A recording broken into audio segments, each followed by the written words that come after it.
നമസ്കാരം. Learn with അമ്പിളി എന്ന ക്ലാസ്സിലേക്ക് ഏവർക്കും സ്വാഗതം. ഇന്ന് നമ്മൾ പഠിക്കാനായി പോകുന്നത് ക്ലാസ് 7 മലയാളം അടിസ്ഥാന പാഠാവലി യൂണിറ്റ് 3 തിരമുറിച്ച് കനവ് നെയ്തവർ. അതിലെ ആദ്യത്തെ പാഠം. പാഠത്തിന്റെ പേര് നാളത്തെ പൊന്മാൻ.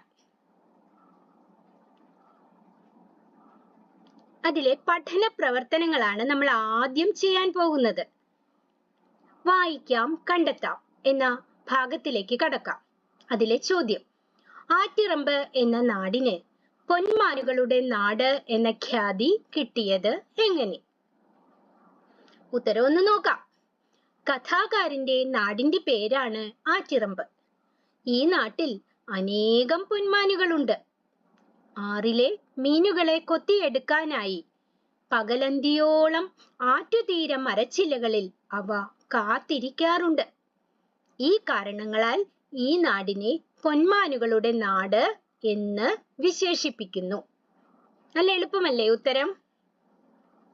നമുക്ക് രണ്ടാമത്തെ ചോദ്യത്തിലേക്കൊന്ന് കടക്കാം.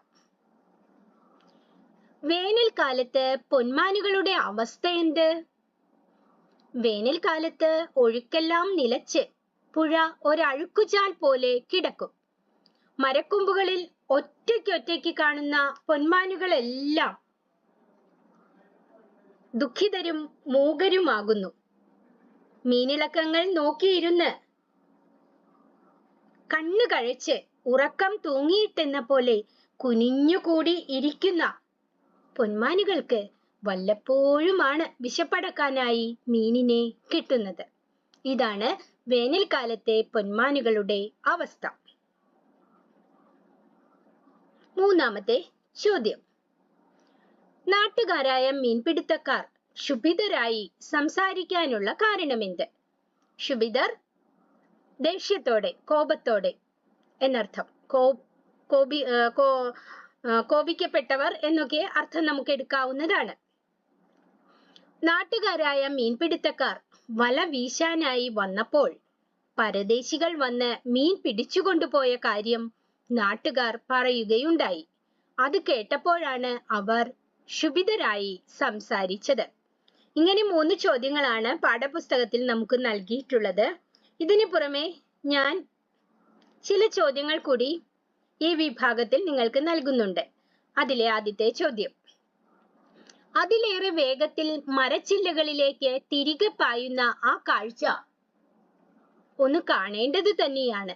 എന്തൊരു കൃത്യത, എന്തൊരു ചാതുര്യം! ഇവിടെ പറയുന്ന ആ കാഴ്ച ഏതാണ്? വ്യക്തമാക്കുക. ഉത്തരം: വർഷക്കാലത്ത് പുഴ കലങ്ങി മറിഞ്ഞ് കുത്തിയൊഴുകുന്ന നാളുകളിൽ പൊന്മാനുകൾ വലിയ ആഹ്ലാദത്തിലായിരിക്കും. പുഴവെള്ളത്തിന്റെ ചുളിഞ്ഞ പ്രതലത്തിൽ ചാടി മറിയുന്ന മീനുകളുടെ വെള്ളിത്തിളക്കങ്ങൾ വർദ്ധിച്ചു വരുമ്പോൾ പൊന്മാനുകൾ ശരവേഗത്തിൽ ആറിന് അക്കരെ ഇക്കരെ പറന്ന് നടന്ന് ഉറക്ക ശബ്ദമുണ്ടാക്കി കൂട്ടുകാരെ വിളിച്ചുകൂട്ടും. കഴിഞ്ഞില്ല. ഇനി എന്താ ചെയ്യുന്നത്? തുടർന്ന് വേടന്റെ വില്ലിൽ നിന്നും എയ്തുവിട്ട അമ്പിന്റെ വേഗത്തിൽ പുഴവെള്ളത്തിലേക്ക് ആഞ്ഞു കുതിച്ചു ചെന്ന് മീനുകളെ കൊത്തിയെടുത്ത് അതിലേറെ വേഗത്തിൽ മരച്ചില്ലകളിലേക്ക് തിരികെ പായുന്ന കാഴ്ചയാണ് ഇവിടെ പറയുന്നത്. മറ്റൊരു ചോദ്യം: അങ്ങനെ പുഴയിലെ ജലനിരപ്പ് മുഴുവൻ വലവീശി കഴിഞ്ഞ് കരയിൽ കാണികളായി നിന്നിരുന്ന നാട്ടുകാരെ ശ്രദ്ധിക്കാതെ അവർ വന്ന വഴി പട്ടണത്തിന്റെ ദിശയിലേക്ക് തന്നെ വള്ളങ്ങൾ അതിവേഗം തുഴഞ്ഞുപോയി. ഇവിടെ ആരെക്കുറിച്ചാണ് പറയുന്നത്?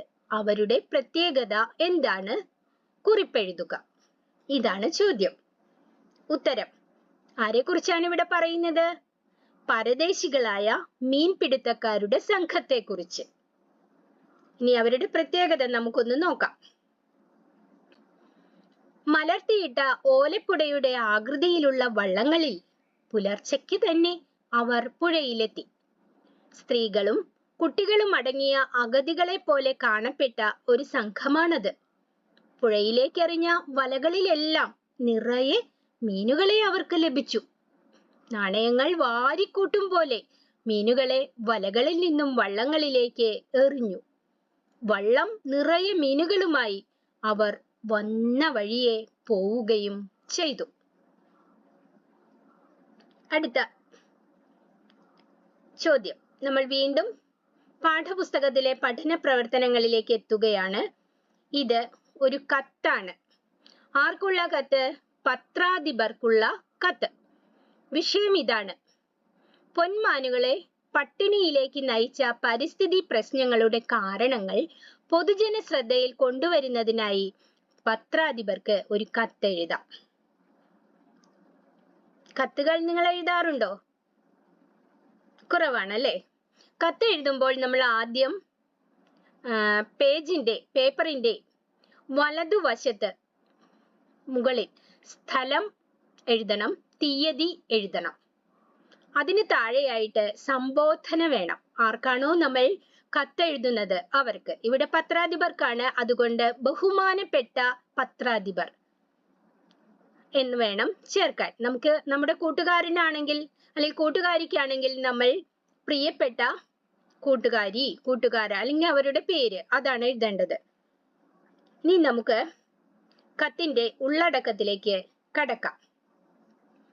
എന്റെ നാടിന്റെ പേര് ആറ്റിറമ്പ് എന്നാണ്. എന്റെ നാടിന്റെ പ്രത്യേകത ഇവിടെ അനേകം പൊന്മാനുകൾ നിവസിക്കുന്നു എന്നതാണ്.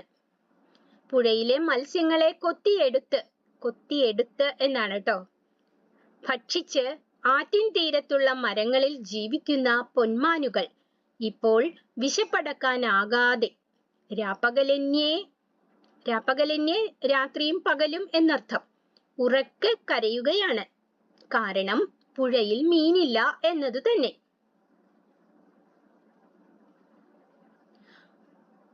പൊന്മാനുകൾ പട്ടിണി മൂലം മരണമടയുന്ന കാഴ്ചയും കാണാനാകുന്നുണ്ട്. പരദേശികളും സ്വദേശികളും പുഴയിൽ നഞ്ച് എന്ന് വെച്ചാൽ വിഷം കലക്കി മീൻ മുഴുവൻ പിടിക്കുന്നതാണ് പൊന്മാനുകളുടെ ഭക്ഷണ ദൗർലഭ്യതയ്ക്ക് കാരണം.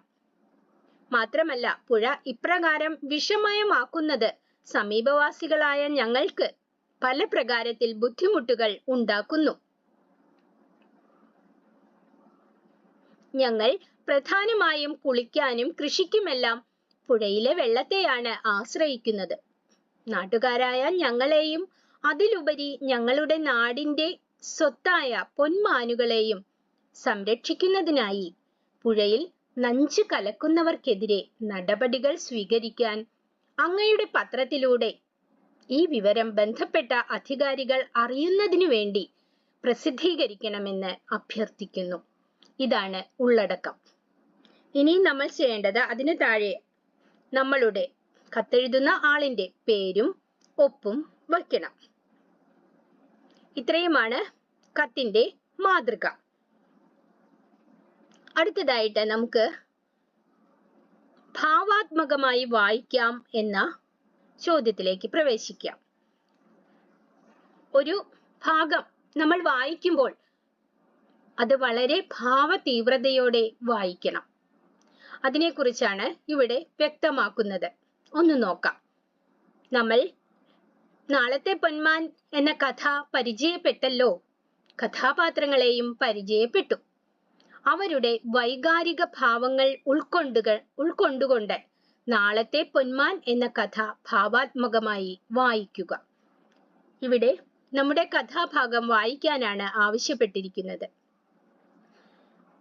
ഒരു കഥ കേൾക്കാൻ ശ്രോതാക്കളെ ലഭിക്കണമെങ്കിൽ കഥ ഭാവതലങ്ങളോടെ വായിക്കണം. കഥ ആളുകൾ കേട്ടിരിക്കണമെങ്കിൽ നല്ല ഭാവത്തോടെ വായിക്കണം, പറയണം. അതുപോലെ കഥ ഭാവാത്മകതയോടെ വായിക്കുകയുമാണ് വേണ്ടത്. വായിക്കുമ്പോൾ ഉച്ചാരണ സ്ഫുടതയും വാക്കുകൾക്ക് വ്യക്തതയും വേണം.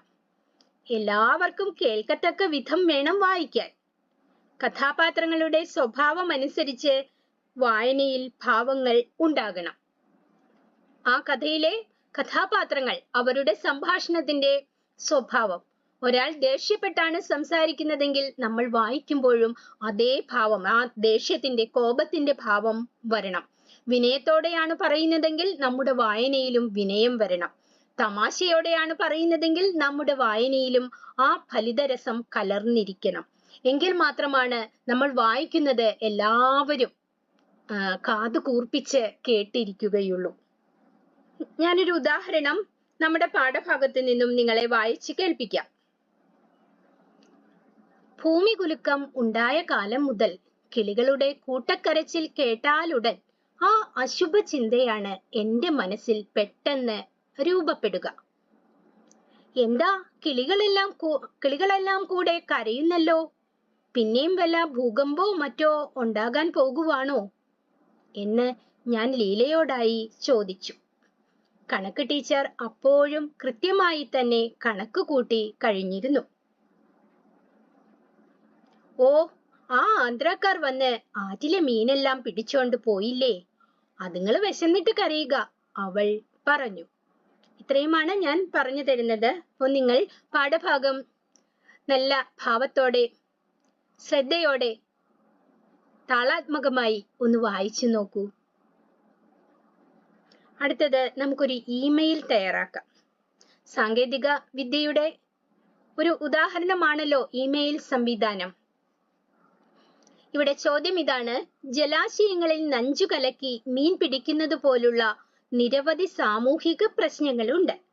നിങ്ങളുടെ പ്രദേശത്തുള്ള ഒരു സാമൂഹിക പ്രശ്നം പരിഹരിക്കാൻ അധികാരികൾക്ക് അയക്കുന്നതിനായിട്ട് ഇമെയിൽ തയ്യാറാക്കുക. നമുക്ക് ഉത്തരത്തിലേക്കൊന്ന് പോകാം. ഇമെയിൽ തയ്യാറാക്കുന്നതിന് മുൻപ് നമുക്ക് അതെന്താണ്, അതിന്റെ പ്രത്യേകത എന്താണ്, എങ്ങനെ ചെയ്യാം, ഇതൊക്കെ ഒന്ന് നോക്കാം. സാങ്കേതിക വിദ്യയുടെ ഫലമാണല്ലോ ഇന്റർനെറ്റ്. ഇന്റർനെറ്റിന്റെ സഹായത്തോടെ വിവരങ്ങൾ വളരെ പെട്ടെന്ന് എത്തിക്കുവാൻ ഇമെയിലിലൂടെ സാധിക്കുന്നു. കുറെ കാലം മുമ്പ് വരെ തപാൽ മാർഗം കത്തുകൾ അയച്ചാണ് നമ്മൾ വിവരങ്ങൾ കൈമാറിയിരുന്നത്. ദിവസങ്ങളോ ആഴ്ചകളോ കാലതാമസം ഉണ്ടാവും എന്നതാണ് അതിന്റെ ഒരു ദോഷം. ഏതൊരു കാര്യവും അറിയിക്കേണ്ട ആളിനെ പെട്ടെന്ന് അറിയിക്കുവാൻ ഇമെയിൽ സംവിധാനം ഉപയോഗപ്പെടുന്നു. പ്രധാനമായും വേണ്ടത് അയക്കേണ്ട ആളിന്റെ ഇമെയിൽ ID ആണ്. കൂടാതെ വിഷയം കാര്യമാത്ര പ്രസക്തമായി ചുരുക്കി വേണം അവതരിപ്പിക്കുവാൻ എന്നത് ശ്രദ്ധിക്കേണ്ടതുമാണ്. ഇത്രയുമാണ് എനിക്ക് ഇമെയിൽ സംവിധാനത്തെ കുറിച്ച് ഒരു എന്താണെന്ന് ഞാൻ പറഞ്ഞു തരുന്നത്. ഇനി നമുക്ക് നമ്മുടെ ഉത്തരത്തിലേക്ക് ഒന്ന് കടക്കാം. ഒരു മാതൃക ഞാനിവിടെ നിങ്ങൾക്ക് നൽകുന്നുണ്ട്. കത്തുപോലെ തന്നെയാണ്, അതുകൊണ്ട് നമ്മൾ സംബോധന വേണം സർ എന്നോ മാഡം എന്നോ കൊടുക്കാം. ഞാനിവിടെ ഒരു വിഷയം തിരഞ്ഞെടുത്തിട്ടുണ്ട്. നിങ്ങൾക്ക് നിങ്ങളുടെ ചുറ്റും നടക്കുന്ന ഏതെങ്കിലും സാമൂഹിക പ്രശ്നത്തെ മാതൃകയാക്കിക്കൊണ്ട് ഇമെയിൽ ചെയ്യാവുന്നതാണ്. സ്കൂൾ വിദ്യാർത്ഥിയായ എൻ്റെ വീട് സ്കൂളിൽ നിന്നും വളരെ ദൂരെ ആയതിനാൽ ബസ്സിൽ വേണം സ്കൂളിലേക്ക് പോകേണ്ടത്. പ്രൈവറ്റ് ബസ്സിനെയാണ് ഞാനും എൻ്റെ കൂട്ടുകാരും അതിനായി ആശ്രയിക്കുന്നത്. എന്നാൽ പല ദിവസങ്ങളിലും ഞങ്ങളുടെ സ്റ്റോപ്പിൽ നിർത്താതെ ബസ്സുകൾ പോകുന്നു. അതിനാൽ സ്കൂളിൽ വൈകിയാണ് പലപ്പോഴും എത്തുക. ബസ്സുകൾ ഞങ്ങളുടെ സ്റ്റോപ്പിൽ സ്ഥിരമായി നിർത്തുന്നതിനുള്ള നടപടികൾ സ്വീകരിക്കണമെന്ന് അഭ്യർത്ഥിക്കുന്നു. ഇതാണ് നമ്മുടെ മാറ്റർ. താഴെ നമുക്ക് കത്താണല്ലോ, ഇമെയിൽ എന്ന് വെച്ചാലും കത്ത് തന്നെയാണ്. അപ്പൊ നമ്മൾ വിശ്വസ്തയോടെ, അത് ഇല്ലെങ്കിലും കുഴപ്പമില്ല, അതിന്റെ താഴെ പേരും ഒപ്പും. പിന്നെ ഇവിടെ ഞാൻ ഈ കത്തിന്റെ താഴെ ഏറ്റവും താഴെ ഇടതുവശത്താണ് സ്ഥലം തീയതി എന്ന് കൊടുത്തിരിക്കുന്നത്. അത് കത്തിന്റെ ഏറ്റവും മുകളില് വലതുവശത്ത് വേണമെങ്കിലും കൊടുക്കാവുന്നതാണ്, സ്ഥലവും തീയതിയും. ഇത്രയും മനസ്സിലായല്ലോ. ഇനി അടുത്തതായിട്ട് നമുക്ക് പ്രയോഗ സവിശേഷത കണ്ടെത്താം എന്ന ചോദ്യത്തിലേക്ക് ഒന്ന് നോക്കാം. പ്രയോഗ സവിശേഷത ഇവിടെ ഏറി ഏറി ഒറ്റയ്ക്കൊറ്റയ്ക്ക്, ആ രണ്ട് വാക്കുകളിലും ഒരേ പദം തന്നെ 2 പ്രാവശ്യം വന്നിരിക്കുന്നു. അതാണ് പ്രയോഗ സവിശേഷതയായിട്ട് ഇവിടെ കാണുന്നത്. ഇങ്ങനെ ഒരേ പദം ആവർത്തിച്ച് പറയുമ്പോൾ ഉണ്ടാകുന്ന സവിശേഷത എന്തെല്ലാം ചർച്ച ചെയ്യുക. ഇതുപോലുള്ള മറ്റു പദങ്ങൾ കണ്ടെത്തി പട്ടികപ്പെടുത്തുക. ഇങ്ങനെ ധാരാളം പദങ്ങളുണ്ട് കേട്ടോ, ഒരേപോലെ തന്നെ രണ്ട് പദങ്ങൾ വരുന്നത്. പദങ്ങൾ ആവർത്തിക്കുന്നത് ആ പദത്തിന്റെ അർത്ഥത്തിന് ശക്തി കൂട്ടുന്നു. ഏറിയേറി എന്നാൽ വർദ്ധിച്ചത്, കൂടിയത് എന്നെല്ലാമാണ് അർത്ഥം വരുന്നത്. ഇവിടെ ഏറി എന്ന പദം 2 പ്രാവശ്യം വന്നപ്പോൾ മീനുകളുടെ വെള്ളിത്തിളക്കങ്ങൾ വർദ്ധിച്ചു എന്നതിലൂടെ ധാരാളം മീനുകൾ എന്ന അർത്ഥത്തിന് വ്യക്തത വരുന്നു. അതുപോലെ ഒറ്റയ്ക്ക് എന്നിടത്ത് പൊന്മാനുകളുടെ ഒറ്റയ്ക്കുള്ള ഇരിപ്പിന്റെ തീവ്രത വ്യക്തമാകുന്നു. ഒരു പദം ആവർത്തിച്ചു വരുമ്പോൾ വാക്യത്തിന് പൂർണ്ണതയും സൗന്ദര്യവും ഉണ്ടാകുന്നു. കൂടുതൽ പദങ്ങൾ ഞാൻ ഇവിടെ ഒരു 4 പദങ്ങളാണ് നിങ്ങൾക്ക് നൽകുന്നത്. അനേകം പദങ്ങൾ ഇതുപോലത്തെ ഉദാഹരണമായിട്ട് നമുക്ക് കണ്ടെത്താവുന്നതാണ്. മെല്ലെ മെല്ലെ, നടന്നു നടന്നു, കയറി കയറി, കാത്തു കാത്ത്, അവനെ കാത്തു കാത്ത് ഞാൻ വളരെ നേരം ഇരുന്നു എന്ന് പറയാറുണ്ട്. ഒരു കാത്ത് എന്നതിനേക്കാൾ ആ ഇരിപ്പിന്റെ ദീർഘം അല്ലെങ്കിൽ ഇരിപ്പിന്റെ ദൈർഘ്യം കൂടുതലാക്കാൻ ആ വാക്ക് ഉപകരിക്കുന്നു. അടുത്തത് നമുക്ക് പ്രയോഗ വ്യത്യാസം തിരിച്ചറിയാം എന്ന ചോദ്യം ഒന്ന് ചെയ്യാം.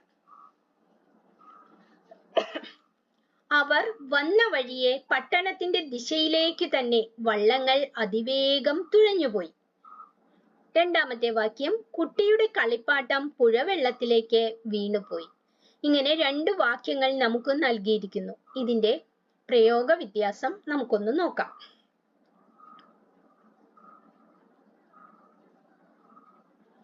പോയി എന്ന പദത്തിന്, തുഴഞ്ഞുപോയി, വീണുപോയി എന്നല്ലേ പറയുന്നത്, പോയി എന്ന പദത്തിന് ഇവിടെ ഒരേ അർത്ഥമാണോ ഉള്ളത്? എന്തു മാറ്റമാണ് ഉണ്ടായത്? ഇത്തരത്തിലുള്ള കൂടുതൽ പ്രയോഗങ്ങൾ കണ്ടെത്തുക. ഇതാണ് ചോദ്യം. ഉത്തരമൊന്ന് നോക്കൂ. ഇത് വ്യാകരണത്തിന്റെ ഒരു വിഭാഗമാണ്. അനുപ്രയോഗം എന്ന് പറയും. എന്താണ് അനുപ്രയോഗം? ഒരു പൂർണ്ണ ക്രിയയുടെ രൂപത്തെയോ അർത്ഥത്തെയോ പരിഷ്കരിക്കുന്നതിന് വേണ്ടി അതിന് പിന്നാലെ പ്രയോഗിക്കുന്ന അപ്രധാന ക്രിയയാണ് അനുപ്രയോഗം. ഒരു പൂർണ്ണ ക്രിയയുടെ അർത്ഥത്തെയോ രൂപത്തെയോ പരിഷ്കരിക്കാൻ വേണ്ടിയിട്ട് അതിന്റെ പിന്നാലെ ചേർക്കുന്ന മറ്റൊരു ക്രിയ, അപ്രധാന ക്രിയ. ഉദാഹരണം, ചാടി മറിഞ്ഞു. ഇവിടെ ചാടി എന്നതും ക്രിയയാണ്, മറിഞ്ഞു എന്നതും ക്രിയയാണ്. ചാടി എന്ന ആ പൂർണ്ണക്രിയ, അതിനുശേഷം മറിഞ്ഞു എന്ന അപ്രധാന ക്രിയയും ചേർത്തിരിക്കുന്നു. ഇവിടെ അനുപ്രയോഗം മറിഞ്ഞു എന്നതാണ്. ഇതുമൂലം എന്ത് പരിഷ്കരണമാണ് അല്ലെങ്കിൽ എന്തൊരു മാറ്റമാണ് ഇവിടെ സംഭവിച്ചിരിക്കുന്നത്? ചാടി എന്ന ക്രിയ എങ്ങനെ ചാടി എന്ന് അർത്ഥമാക്കുകയാണ് മറിഞ്ഞു എന്ന അനുപ്രയോഗത്തിലൂടെ. ചാടി, പല രീതിയിൽ നമുക്ക് ചാടാം അല്ലെ? ഇവിടെ എങ്ങനെ ചാടി? ചാടി മറിഞ്ഞു. ആ മറിഞ്ഞു എന്നത് ചാടി എന്ന ക്രിയ എങ്ങനെ ചാടി എന്ന് അർത്ഥമാക്കുന്നു. മറ്റൊരു ഉദാഹരണം, അപേക്ഷിച്ചു കൊള്ളുന്നു. ഇവിടെ അപേക്ഷിച്ചു എന്ന പൂർണ്ണക്രിയയുടെ കൂടെ കൊള്ളുന്നു എന്ന അനുപ്രയോഗം ചേർത്തിരിക്കുന്നു. അപ്പോൾ അപേക്ഷിച്ചു കൊള്ളുന്നു എന്നതിന് ഒരു താഴ്മ, വിനയം എന്ന സ്വഭാവമാണ് വ്യക്തമാകുന്നത്. മറ്റൊരു ഉദാഹരണം അതുപോലെ തന്നെയുള്ളതാണ്, അറിയിച്ചു കൊള്ളുന്നു. ഇവിടെ അനുപ്രയോഗം ഏതാണ്? ഏത്? കൊള്ളുന്നു എന്ന ക്രിയ. പൂർണ്ണക്രിയ അറിയിച്ചു എന്നുള്ളത്. ഇവിടെ കൊള്ളുന്നു എന്ന അനുപ്രയോഗം ക്രിയയോടൊപ്പം ചേർത്തപ്പോൾ അവിടെ ഏത് സ്വഭാവമാണ്, ഏത് പരിഷ്കരണമാണ് പദത്തിന് വന്നു ചേർന്നിരിക്കുന്നത്? നിങ്ങൾക്ക് മനസ്സിലായിട്ടുണ്ടെങ്കിൽ ഒന്ന് പറയുമോ? കൊള്ളുന്നു എന്ന് ചേർത്തപ്പോൾ അറിയിച്ചു കൊള്ളുന്നു എന്നാകുന്നു അവിടെ വിനയം അല്ലെങ്കിൽ താഴ്മ എന്ന സ്വഭാവം അല്ലെങ്കിൽ വിശേഷാർത്ഥം വന്നു ചേർന്നിരിക്കുന്നു. ഇനി കരഞ്ഞുപോയി എന്ന് പറയുന്നുണ്ട്. ഇതിൽ അനുപ്രയോഗമാണ് പോയി എന്നത്. ഇവിടെ പോയി എന്ന അനുപ്രയോഗം ചേർത്തപ്പോൾ കരയുക എന്ന ക്രിയ, അതിന് വന്ന വിശേഷാർത്ഥം എന്താണ്? കരയണ്ട എന്ന് വിചാരിച്ചിട്ടും അറിയാതെ കരഞ്ഞു പോയി എന്ന അർത്ഥം വന്നു ചേർന്നിരിക്കുന്നു. കരഞ്ഞു പോയി, അതായത് കരയണ്ട, മനസ്സില് പിടിച്ചു വച്ചിട്ടും ദുഃഖം പിടിച്ചു വച്ചിട്ടും നിവൃത്തിയില്ലാതെ കരയുകയാണ് ചെയ്തത്. ഇനി നമുക്ക് എന്താണ് പ്രാക് പ്രയോഗം എന്ന് നോക്കാം. ഏത് ക്രിയയെ പരിഷ്കരിക്കുന്നതിനാണോ അനുപ്രയോഗം ചേർക്കുന്നത് അതിനെയാണ് നമ്മൾ പ്രാക് പ്രയോഗം എന്ന് പറയുന്നത്. ഇവിടെ നോക്കൂ, അപേക്ഷിച്ചു കൊള്ളുന്നു. അതിലെ അനുപ്രയോഗം നിങ്ങൾക്ക് ഏതാണെന്ന് മനസ്സിലായല്ലോ. ഏതാണ്? കൊള്ളുന്നു എന്നുള്ളത്. അതിനു മുൻപുള്ള പ്രധാന ക്രിയ അപേക്ഷിച്ചു എന്നുള്ളതാണ് പ്രാക് പ്രയോഗം. ഇനി നമുക്ക് അതിലെ ചോദ്യം ഉണ്ടല്ലോ, നമ്മുടെ ചോദ്യത്തിലെ ആദ്യ വാക്യത്തിൽ തുഴഞ്ഞു എന്ന ക്രിയയോടൊപ്പമുള്ള പോയി എന്ന അനുപ്രയോഗത്താൽ എങ്ങനെയാണ് പോയത് എന്ന അർത്ഥം വന്നിരിക്കുന്നു. തുഴഞ്ഞു പോയി എന്നല്ലേ പറയുന്നത്? പോയി, അവിടെ പോയി എന്നത് വള്ളം എങ്ങനെ പോയി, എങ്ങനെയാണ് വള്ളം പോയത്? തുഴഞ്ഞാണ് പോയത് എന്നർത്ഥം വന്നിരിക്കുന്നു. രണ്ടാമത്തേതില് വീണുപോയി എന്നല്ലേ പറയുന്നത്? അവിടെ പോയി എന്ന അനുപ്രയോഗം ചേർത്തപ്പോൾ കളിപ്പാട്ടം അറിയാതെ വീണുപോയതാണ്, അറിഞ്ഞോണ്ട് വീണുപോയതല്ല, അറിയാതെ സംഭവിച്ചതാണ് എന്ന ഒരു വിശേഷാർത്ഥം അവിടെ വന്നു ചേർന്നിരിക്കുന്നു. ഇനി നമുക്ക് ചോദ്യാവലി നിർമ്മിക്കാം, അഭിമുഖം നടത്താം. പുഴയിൽ നഞ്ച് കലക്കി മീൻ പിടിക്കുന്നത് കൊണ്ടുള്ള പരിസ്ഥിതി പ്രശ്നങ്ങൾ എന്തെല്ലാമെന്ന് പരിസ്ഥിതി പ്രവർത്തകരിൽ നിന്ന് അറിയാൻ ഒരു ചോദ്യാവലി തയ്യാറാക്കുക. പരിസ്ഥിതി പ്രവർത്തകരുമായി അഭിമുഖം നടത്തി റിപ്പോർട്ട് തയ്യാറാക്കാം. അപ്പോൾ വിഷയം മനസ്സിലായല്ലോ. അതായത് പുഴയിൽ നഞ്ച് കലക്കി മീൻ പിടിക്കുന്നത് കൊണ്ടുള്ള പരിസ്ഥിതി പ്രശ്നങ്ങൾ എന്തെല്ലാം, അത് നമ്മൾ അഭിമുഖം നടത്തുന്നത് പരിസ്ഥിതി പ്രവർത്തകരോടാണ്. നമ്മൾ അവരോട് സംസാരിക്കുമ്പോൾ ചില ചോദ്യങ്ങൾ മുൻകൂട്ടി തയ്യാറാക്കണം. എന്നിട്ട് ആ ചോദ്യങ്ങളാണ് ചോദിക്കുന്നത്, അവർ അതിന്റെ ഉത്തരം നമുക്ക് നൽകും. അതെല്ലാം വെച്ചുകൊണ്ട് നമ്മൾ ഒരു റിപ്പോർട്ടും തയ്യാറാക്കണം. അഭിമുഖം എന്ന് വെച്ചാൽ മുഖത്തോട് മുഖം നോക്കിയിരുന്ന് സംസാരിക്കുന്ന രീതിയാണ്. ഞാനിവിടെ കുറച്ച് ചോദ്യാവലി തയ്യാറാക്കിയിട്ടുണ്ട്, നമുക്കതൊന്ന് ചെയ്തു നോക്കാം. ഒന്നാമത്തേത് അഭിമുഖമാണെന്ന് നിങ്ങൾ വിചാരിക്കണം. ഒരു വശത്ത് നിങ്ങൾ ഇരിക്കുന്നു, മറുവശത്ത് പരിസ്ഥിതി പ്രവർത്തകൻ ഇരിക്കുന്നു. നിങ്ങൾ ചോദിക്കുകയാണ്, പുഴയിൽ നഞ്ച് കലക്കുന്നത് പുഴയെ മലിനമാക്കില്ലേ? അത് കേട്ടിട്ട് പരിസ്ഥിതി പ്രവർത്തകൻ പറയുന്നു, തീർച്ചയായും പുഴയിൽ നഞ്ച് കലക്കുന്നത് മനുഷ്യന്റെ സ്വാർത്ഥതയാണ്. കൂടുതൽ മീനിനെ ലഭിക്കണം, പണമുണ്ടാക്കണം എന്ന ചിന്തയാണ് നഞ്ചു കലക്കാൻ പ്രേരിപ്പിക്കുന്നത്. പുഴയിൽ നഞ്ച് കലക്കുമ്പോൾ പുഴയും മലിനമാകും എന്നത് നിശ്ചയമാണ്. അടുത്ത ചോദ്യം, പുഴ പ്രകൃതിയുടെ സമ്പത്തല്ലേ? അങ്ങനെയെങ്കിൽ പ്രകൃതിയെ നശിപ്പിക്കുന്നതിന് തുല്യമായ പ്രവൃത്തിയല്ലേ പുഴയിൽ നഞ്ച് കലക്കുന്നത്? ഉത്തരം, പ്രകൃതിയാണ് മനുഷ്യന്റെ നിലനിൽപ്പിന് ആധാരം. പ്രകൃതി നമുക്ക് നൽകിയ അനുഗ്രഹമായ പുഴയെ നാം സംരക്ഷിക്കുക തന്നെ വേണം.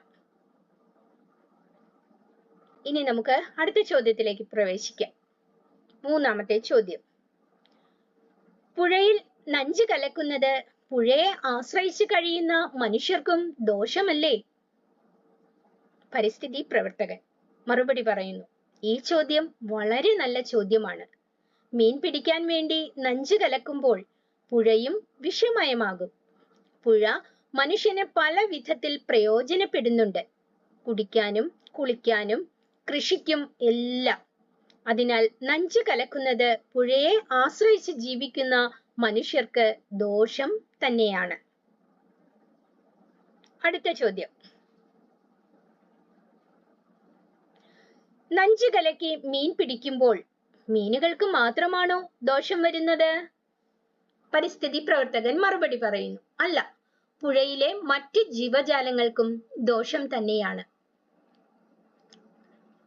നഞ്ച് കലക്കി പിടിക്കുന്ന മീൻ ഭക്ഷിച്ചാൽ മീനിലെ വിഷം നമ്മുടെ ആരോഗ്യത്തെ പ്രതികൂലമായി ബാധിക്കില്ലേ? തീർച്ചയായും. നഞ്ച് കലക്കി മീൻ പിടിക്കുമ്പോൾ മീനിന്റെ ശരീരത്തിലേക്ക് നഞ്ചിന്റെ അംശം കലരുന്നു. അതിനാൽ ആ മീനിനെ ഭക്ഷിക്കുമ്പോൾ വിഷാംശം കഴിക്കുന്ന വ്യക്തിയുടെ ശരീരത്തിലും പ്രവേശിക്കും. അത് ശരീരത്തിന്റെ ആരോഗ്യത്തെ പ്രതികൂലമായി ബാധിക്കും. ഇത്രയും ചോദ്യാവലിയാണ് ഞാൻ തയ്യാറാക്കി അത് പരിസ്ഥിതി പ്രവർത്തകനോട് ചോദിക്കുന്നത്. നിങ്ങൾക്ക് നിങ്ങളുടേതായ രീതിയിൽ ഇതുപോലെ ചോദ്യാവലി തയ്യാറാക്കാവുന്നതാണ്. ഇനി നമുക്ക് ഈ ചോദ്യങ്ങളുടെ ഉത്തരത്തിന്റെ അടിസ്ഥാനത്തിൽ ഒരു റിപ്പോർട്ട് തയ്യാറാക്കാം. പുഴയും അതിലെ മത്സ്യസമ്പത്തും പ്രകൃതിയുടെ വരദാനമാണ്. കൂടുതൽ ധനമുണ്ടാക്കാനായി മനുഷ്യൻ പുഴയിൽ നഞ്ച് കലക്കി മത്സ്യങ്ങളെ ഒന്നായി പിടിക്കുന്നു. ഈ വിഷയം സംബന്ധിച്ചുണ്ടാകാനിടയുള്ള പരിസ്ഥിതി പ്രശ്നങ്ങളെക്കുറിച്ച് പരിസ്ഥിതി പ്രവർത്തകരുമായി അഭിമുഖം നടത്തിയപ്പോൾ പുഴയിൽ നഞ്ച് കലക്കുന്നത് മത്സ്യങ്ങൾക്കു മാത്രമല്ല, പുഴയ്ക്കും പുഴയെ ആശ്രയിച്ച് ജീവിക്കുന്ന മനുഷ്യരുൾപ്പെടെയുള്ള എല്ലാ ജീവജാലങ്ങൾക്കും ദോഷകരമാണ് എന്നാണ് മനസ്സിലാക്കാൻ കഴിഞ്ഞത്. അതിനാൽ ഇത്തരം സാമൂഹ്യ വിരുദ്ധ പ്രവർത്തനങ്ങൾ തടയേണ്ടത് നമ്മുടെ ഉത്തരവാദിത്തം തന്നെയാണ്. അതിനായി ഒന്നിച്ചു നിന്ന് പ്രവർത്തിക്കുക. ഇനി നമുക്ക്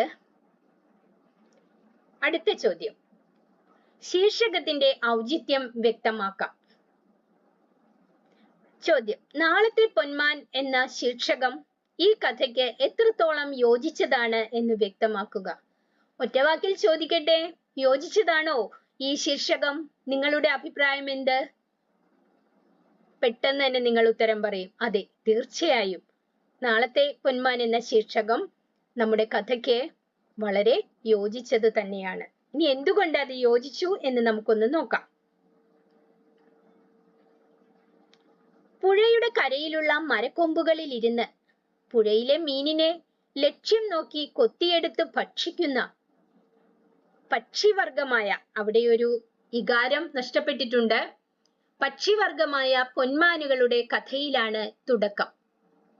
കഥാകാരന്റെ കയ്യിൽ നിന്നും 10 രൂപ കൊത്തിയെടുത്ത് മീൻ വിൽപ്പനക്കാരന്റെ പിന്നാലെ മീൻ വാങ്ങുന്നതിനായി പറക്കുന്ന പൊന്മാന്റെ കഥയാണ് ഒടുക്കം.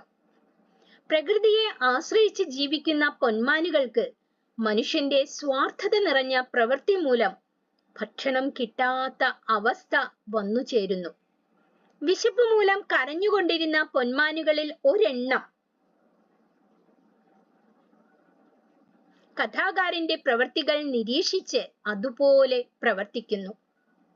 ഇന്നത്തെ പൊന്മാൻ മീൻ സ്വയം പിടിച്ച് ജീവിക്കുന്നവനാണെങ്കിൽ നാളത്തെ പൊന്മാൻ പണം കൊടുത്ത് മീൻ വാങ്ങി ഭക്ഷിക്കുന്നു. മനുഷ്യന്റെ ഭൂമിയോടുള്ള ചൂഷണം മൂലം പ്രകൃതിയിലെ ജീവജാലങ്ങൾക്ക് വന്നു ഭവിക്കാവുന്ന സംഗതികളുടെ അല്ലെങ്കിൽ നാളെയുടെ ഒരു പ്രതീകമാണ് ആ പൊന്മാൻ.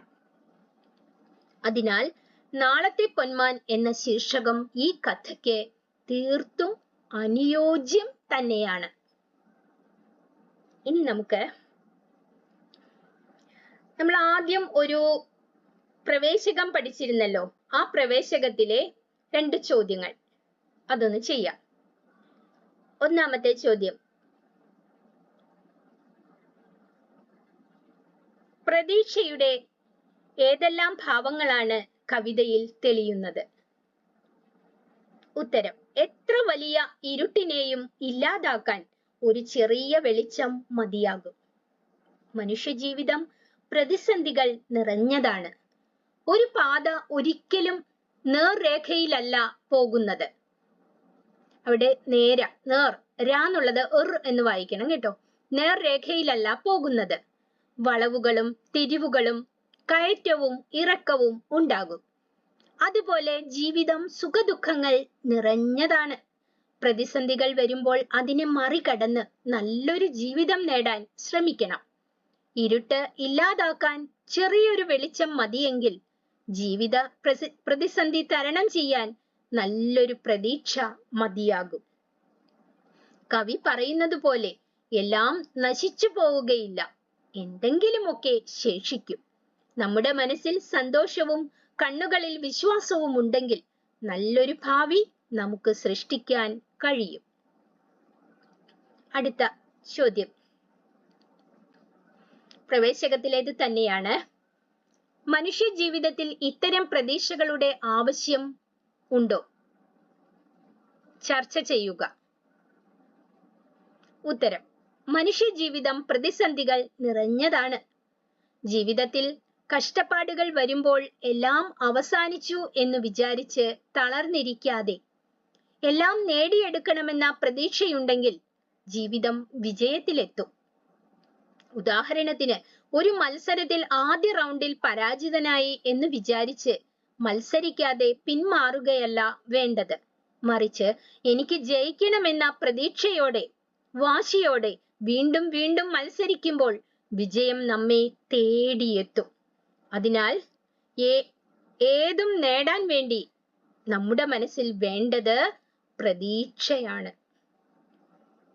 ഇനി നമുക്ക് നമ്മുടെ പാഠവുമായി ബന്ധപ്പെട്ട ഏകദേശം എല്ലാ കാര്യങ്ങളും, ചോദ്യങ്ങളും ഉത്തരങ്ങളും എല്ലാം ഞാനിതാ നൽകി കഴിഞ്ഞിട്ടുണ്ട്. അതുകൊണ്ട് നമുക്കിനി അടുത്ത ക്ലാസ്സിൽ കാണാം. അതുവരെ എല്ലാവർക്കും എൻ്റെ നന്ദി, നമസ്കാരം. അപ്പൊ എല്ലാവരും എൻ്റെ ക്ലാസ് കാണണം, നന്നായി പഠിക്കണം. കൂട്ടത്തിൽ എൻ്റെ ക്ലാസ് ഒന്ന് സബ്സ്ക്രൈബ് ചെയ്യണം, ലൈക്ക് ചെയ്യണം, ക്ലാസ്സിനെ കുറിച്ചുള്ള കമന്റുകളും ഇടണം.